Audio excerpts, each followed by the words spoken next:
நீ சாஸ்கேவ பத்தி வாய திறக்கிற வரைக்கும் யாத்திரம் அடங்காது.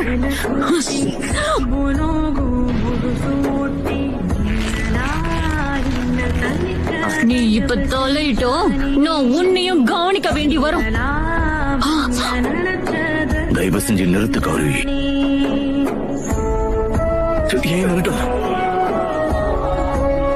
அவன் எதிரியாவே இருந்தாலும் எனக்கு அவனை பிடிச்சிருக்கு. அவன் கூட்டாளி அவன் கடைசி வரைக்கும் விட்டு கொடுக்கவே இல்லை. அவ்வளவு சீக்கிரத்துல இந்த வார்த்தையை யாரும் சொல்ல மாட்டாங்க. நீ அவனை கொன்னா கூட அவன் சாஸ்கேக்கு துரோகம் பண்ண மாட்டான்.